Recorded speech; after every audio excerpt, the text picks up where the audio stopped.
EXP CRM, or do you have your own CRM, John or Tanya, since you've been doing it?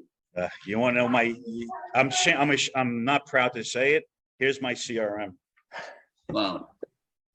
And I know that's not the correct way to do it, but it's, man, technology and me, we don't get along too well sometimes. Yeah. Sometimes it's I just put everybody's information in the phone and give them a call and roll from there. Yeah.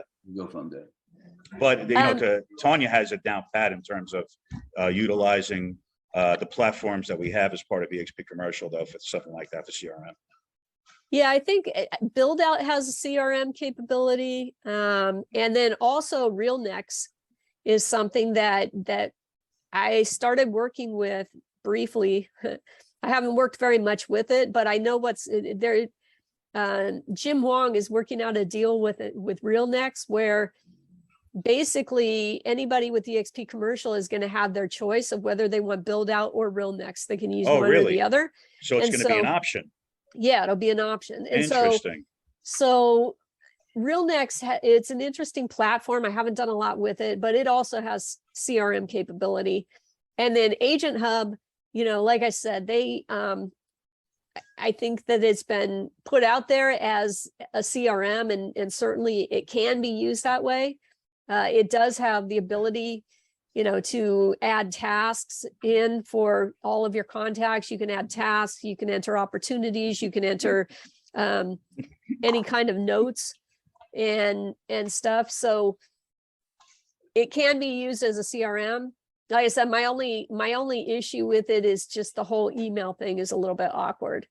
So you really, I'm sorry, go ahead. No, you got my interest here. So we're going to actually have full access to RealNex as an alternative to Build Out?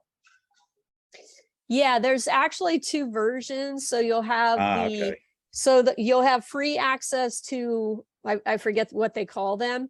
And then the full access will run like an extra $65 a month or something. I mean, they've negotiated some type of discounted fee. Gotcha. So I don't know all the details of that. I think it's still in progress. Okay. But Build Out, I think Build Out has a couple different versions too, right? They have like Build Out Elite or something. I believe so, yeah. But I don't know. I've never been pitched an upsell on Build Out. I've just been utilizing what we have included in our package. Yeah.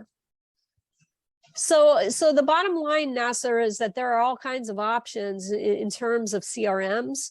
And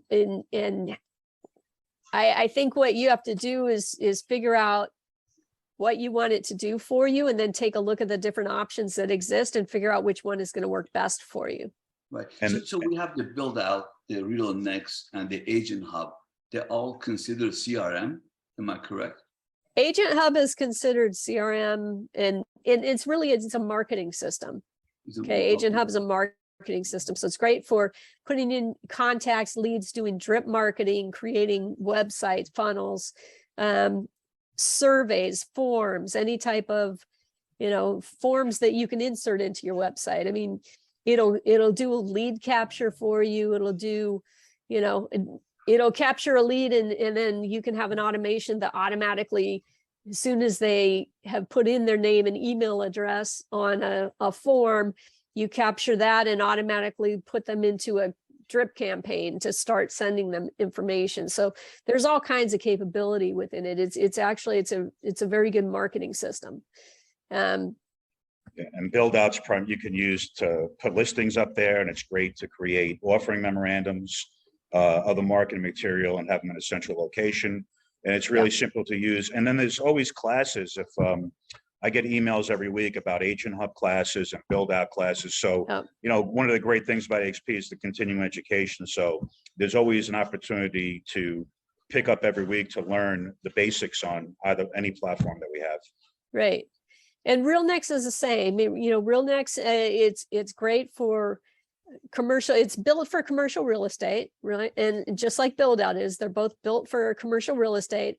They've made some tweaks to help business brokers and to help make it work for business brokerage. Ultimately, it's designed for commercial real estate, though. But it will put together, nice presentation packages. One of the things I'm working with Matt at RealNex on is he said, he asked me to send him a list of what business brokers would need in terms of custom fields so that they can build that and build a presentation that looks like maybe the sim that I currently put together. And so they're wanting to create and help build more of the tools that business brokers are going to need. So I just have to get some information over to him so that he can go ahead and move forward doing that. That's exciting. RealNex is a great platform. That's really encouraging. I like that.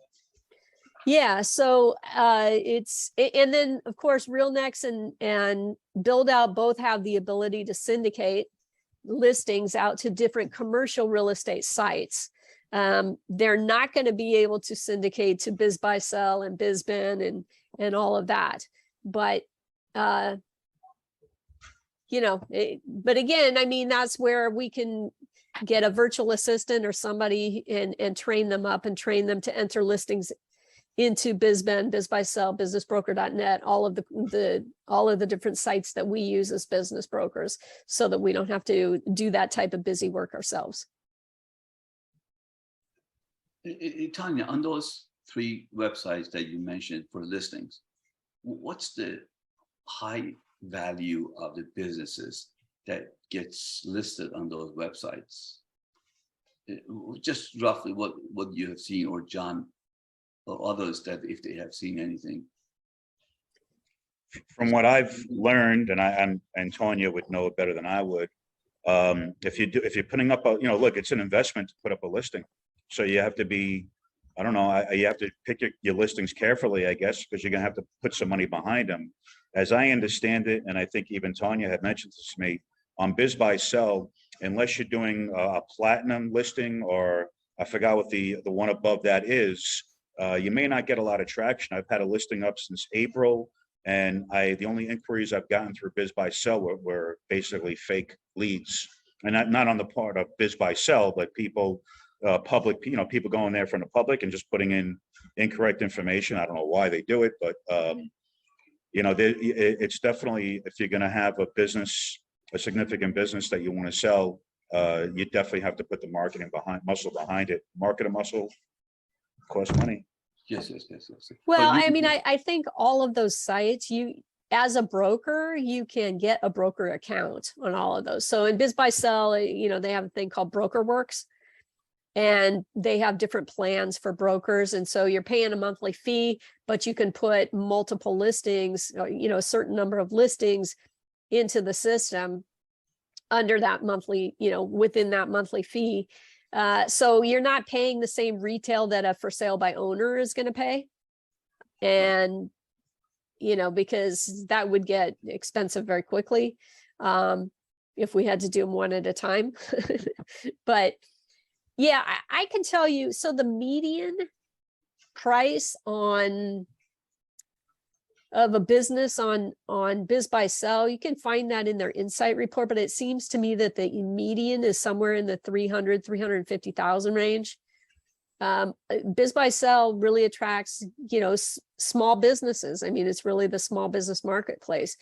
If you have a listing that's going to be selling over $1 million, you probably want to put it in Axial.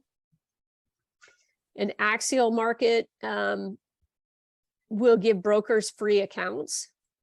Axialmarket works differently. So the way bizbuysell works is the brokers and sellers have to pay to put their listings on those sites, and the buyers can search for free.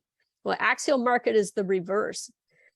They allow brokers and I don't think they deal with for sale by owners, but they allow brokers and investment bankers to put listings in the site for free.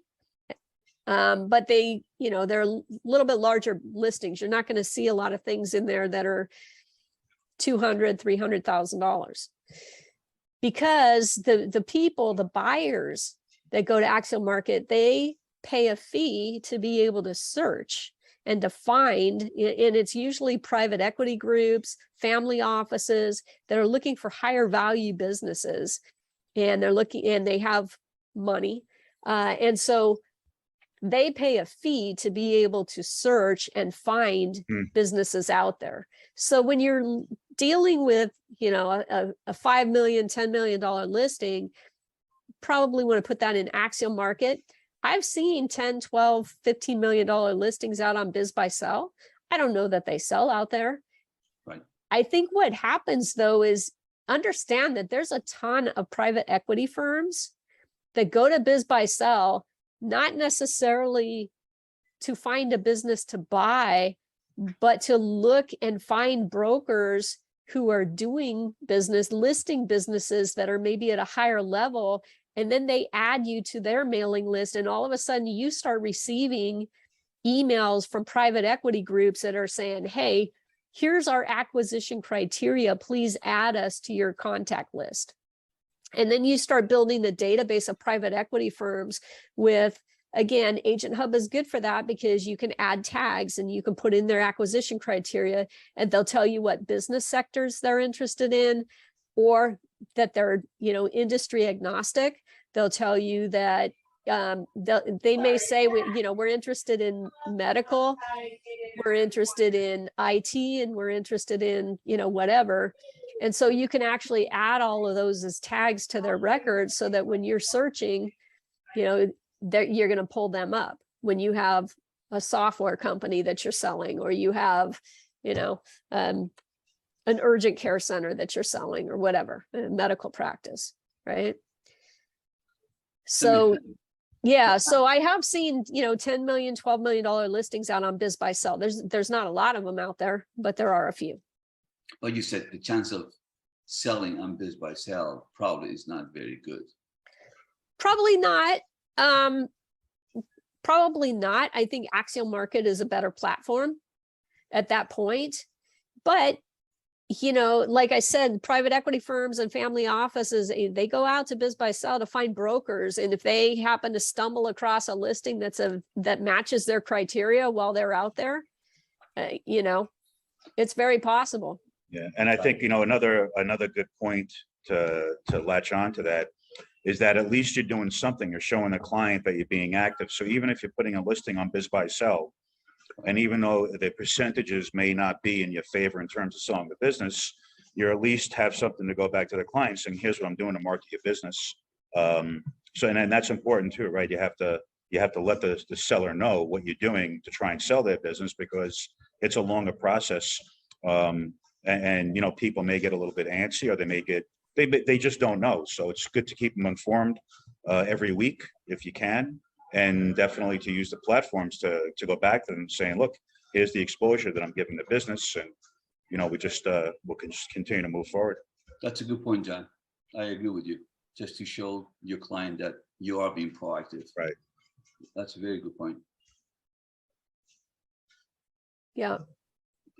Tanya, how you spell that? Accent Market? What is it? Axial. I was just putting the website in the chat. Okay. There we go.